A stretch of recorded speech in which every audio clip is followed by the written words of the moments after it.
নাকি কোনো গোরস্থানের পাশ দিয়ে যাইতেন, কবরের পাশ দিয়ে যাইতেন, ওই সময় আল্লাহ নবী সাল্লাল্লাহু আলাইহি ওয়াসাল্লাম কবরের পাশে দাঁড়াইয়া আল্লাহ রাব্বুল আলামিনের কাছে দোয়া করতেন কবরবাসীর জন্য।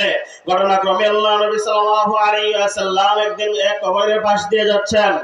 আল্লাহ নবী সাল্লাল্লাহু আলাইহি ওয়াসাল্লাম দেখেন সমস্ত কবরবাসীদের কবর ঠিকঠাক আছে, শুধু এক যুবকের কবর থেকে জাহান্নামের আগুন উঠতেছে।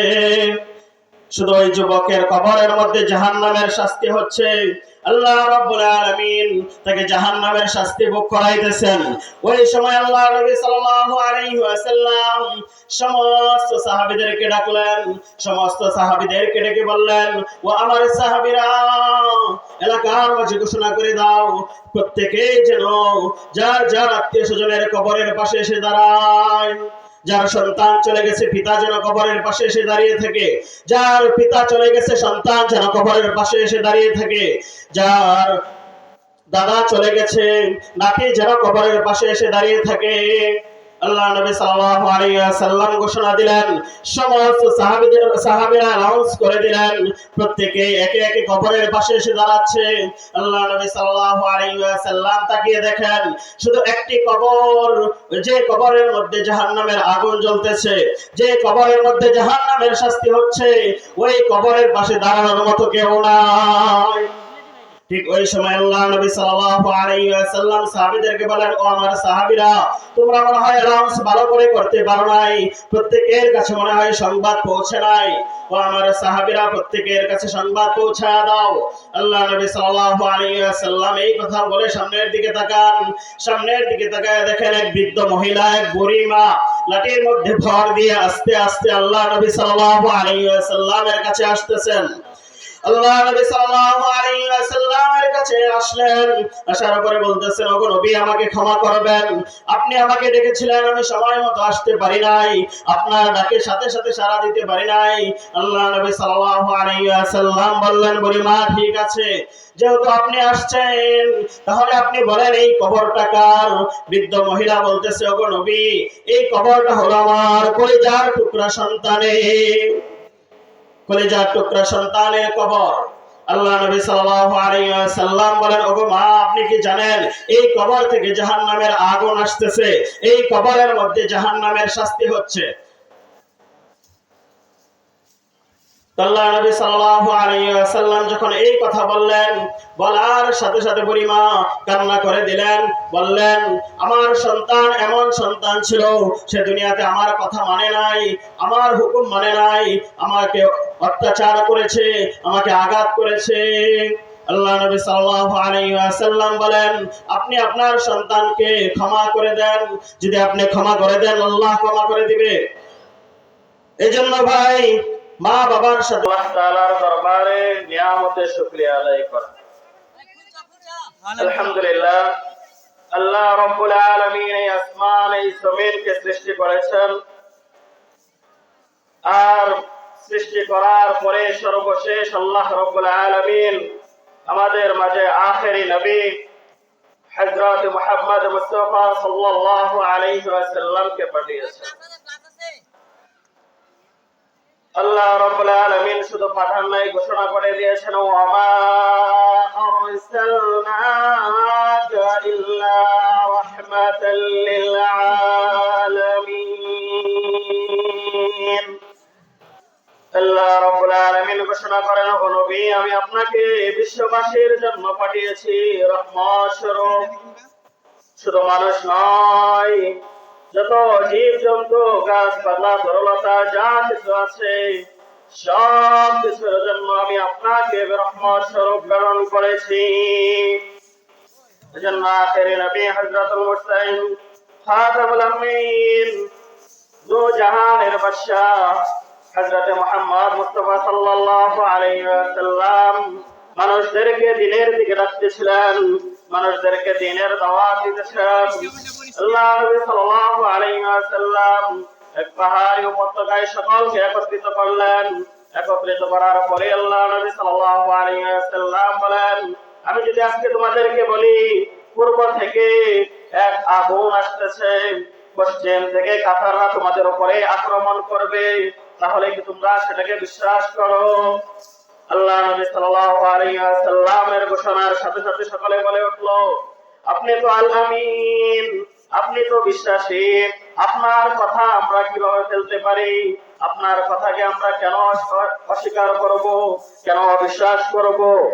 আল্লাহ নবী সাল্লাল্লাহু আলাইহি ওয়াসাল্লাম বলেন, যদি তাই হয় তাহলে তোমরা পড়ো লা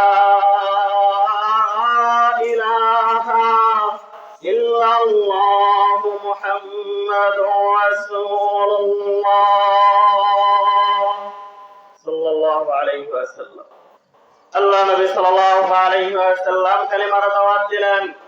আল্লাহ নবী সাল্লাল্লাহু আলাইহি ওয়াসাল্লাম যখন কালিমার দাওয়াত দেন, ওই সময় আল্লাহ নবী সাল্লাল্লাহু আলাইহি ওয়াসাল্লামের চাচা বলতেছেন, ওগো নবী, আপনি আমাদেরকে এখানে কেন একত্রিত করেছেন? আপনার উদ্দেশ্যটা কি এখন জানতে পেরেছি। আল্লাহ নবী সাল্লাল্লাহু আলাইহি ওয়াসাল্লাম দাওয়াত দিলেন।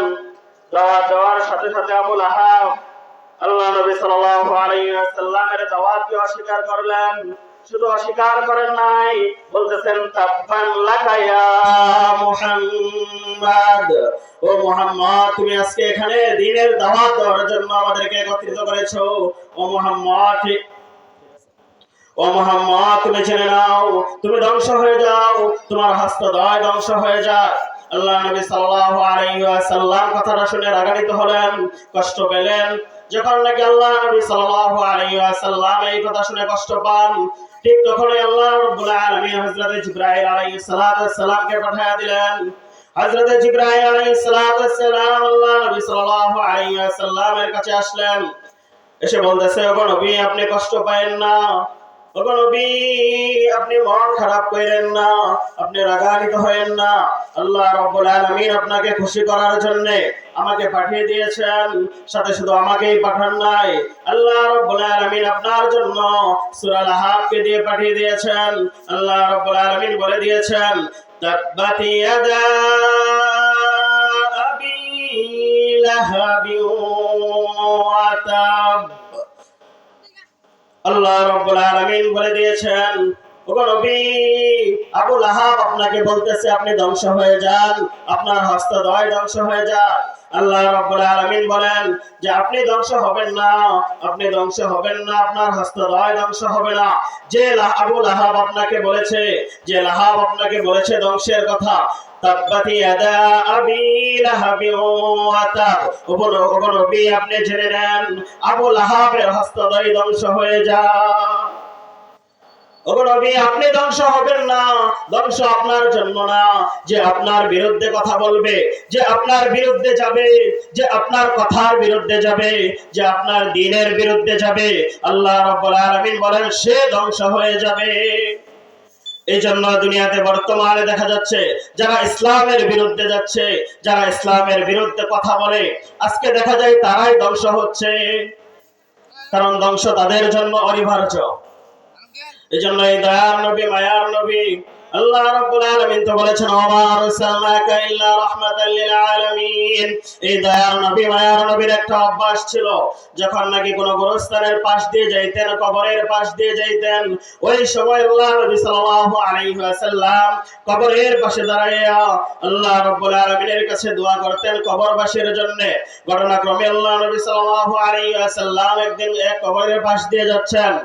আল্লাহ নবী সাল্লাল্লাহু আলাইহি ওয়াসাল্লাম দেখেন সমস্ত কবরবাসীদের কবর ঠিকঠাক আছে, শুধু এক যুবকের কবর থেকে জাহান্নামের আগুন উঠতেছে। শুধু ওই যুবকের কবরের মধ্যে জাহান্নামের শাস্তি হচ্ছে। আল্লাহ রাব্বুল আলামিন তাকে জাহান্নামের শাস্তি ভোগ করাইতেছেন। ওই সময় আল্লাহ নবী সাল্লাল্লাহু আলাইহি ওয়াসাল্লাম সমস্ত সাহাবীদেরকে ডাকলেন, সমস্ত সাহাবীদেরকে ডেকে বললেন, ও আমার সাহাবীরা, এলাকার মাঝে ঘোষণা করে দাও, প্রত্যেকে যেন যার যার আত্মীয় স্বজনের কবরের পাশে এসে দাঁড়ায়। যার সন্তান চলে গেছে পিতা যেন কবরের পাশে এসে দাঁড়িয়ে থাকে, যার পিতা চলে গেছে সন্তান যেন কবরের পাশে এসে দাঁড়িয়ে থাকে, যার দাদা চলে গেছে নাতি যেন কবরের পাশে এসে দাঁড়িয়ে থাকে। আল্লাহ নবী সাল্লাল্লাহু আলাইহি ওয়াসাল্লাম ঘোষণা দিলেন, সমস্ত সাহাবীরা অ্যানাউন্স করে দিলেন, প্রত্যেকে একে একে কবরের পাশে এসে দাঁড়াচ্ছে। আল্লাহ নবী সাল্লাল্লাহু আলাইহি ওয়াসাল্লাম তাকিয়ে দেখেন শুধু একটি কবর, যে কবরের মধ্যে জাহান্নামের আগুন জ্বলতেছে, যে কবরের মধ্যে জাহান্নামের শাস্তি হচ্ছে, ওই কবরের পাশে দাঁড়ানোর মতো কেউ নাই। ঠিক ওই সময় আল্লাহ নবী সাল্লাল্লাহু আলাইহি ওয়াসাল্লাম সাহাবীদেরকে বলেন, ও আমার সাহাবীরা, তোমরা মনে হয় অ্যানাউন্স ভালো করে করতে পারো নাই, প্রত্যেকের কাছে মনে হয় সংবাদ পৌঁছে নাই। ও আমার সাহাবীরা, প্রত্যেকের কাছে সংবাদ পৌঁছায় দাও। আল্লাহ নবী সাল্লাল্লাহু আলাইহি ওয়াসাল্লাম এই কথা বলে সামনের দিকে তাকান। সামনের দিকে তাকায় দেখেন এক বৃদ্ধ মহিলা, এক বুড়ি মা লাঠির মধ্যে ভর দিয়ে আস্তে আস্তে আল্লাহ নবী সাল্লাল্লাহু আলাইহি ওয়াসাল্লামের কাছে আসতেছেন। আল্লাহ নবী সাল্লাল্লাহু আলাইহি ওয়াসাল্লামের কাছে আসলেন, আসার পরে বলতেছেন, ওগো নবী, আমাকে ক্ষমা করবেন, আপনি আমাকে ডেকেছিলেন, আমি সময় মতো আসতে পারি নাই, আপনার ডাকে সাথে সাথে সাড়া দিতে পারি নাই। আল্লাহ নবী সাল্লাল্লাহু আলাইহি ওয়াসাল্লাম বললেন, বুড়িমা, ঠিক আছে, যেহেতু আপনি আসছেন তাহলে আপনি বলেন এই কবরটা কার? বৃদ্ধ মহিলা বলতেছে, ওগো নবী, এই কবরটা হলো আমার কলিজার টুকরা সন্তানের, কলিজার টুকরা সন্তানের কবর। আল্লাহ নবী সাল্লাল্লাহু আলাইহি ওয়াসাল্লাম বলেন, ওগো মা, আপনি কি জানেন এই কবর থেকে জাহান্নামের আগুন আসতেছে, এই কবরের মধ্যে জাহান্নামের শাস্তি হচ্ছে। আল্লাহ নবী সাল্লাল্লাহু আলাইহি ওয়াসাল্লাম যখন এই কথা বললেন, বলার সাথে সাথে বুড়িমা কান্না করে দিলেন, বললেন, আমার সন্তান এমন সন্তান ছিল, সে দুনিয়াতে আমার কথা মানে নাই, আমার হুকুম মানে নাই, আমাকে অত্যাচার করেছে, আমাকে আঘাত করেছে। আল্লাহ নবী সাল্লাল্লাহু আলাইহি ওয়াসাল্লাম বলেন, আপনি আপনার সন্তানকে ক্ষমা করে দেন, যদি আপনি ক্ষমা করে দেন আল্লাহ ক্ষমা করে দিবে। এজন্য ভাই, মা বাবার সাথে কখনো খারাপ আচরণ না করা, মা বাবার সাথে সম্মান দিয়ে কথা বলা, মা বাবার সাথে সম্মান করা, মা বাবাকে ভালোবাসা মহাব্বত করা। কেন আমাদের এক ভাই আলোচনা করতেছিলেন, বলেছিলেন যে তিনটা দোয়া, তিনজনের দোয়া আল্লাহ তাআলার কাছে কবুল হয়, সফলতার জন্য তিনটা দোয়াই যথেষ্ট। তার মধ্যে তিনি বলেছিলেন একটা দোয়া হলো মা বাবার দোয়া। আল্লাহ নবী সাল্লাল্লাহু আলাইহি ওয়াসাল্লাম বললেন যে লা ইলাহা ইল্লাল্লাহ ওয়া দুআউ ওয়ালিদাইন। আল্লাহ রাব্বুল আলামিনের কাছে সবচেয়ে পছন্দনীয় দোয়া সেটা হলো লা ইলাহা ইল্লাল্লাহ এবং পিতা মাতার দোয়া। কারণ পিতা মাতা দোয়া করলে আর লা ইলাহা ইল্লাল্লাহ পড়লে এটা আল্লাহ তাআলার কাছে পৌঁছতে মাঝখানে কোনো পর্দা থাকে না। এজন্য পিতা মাতার সম্মান করা।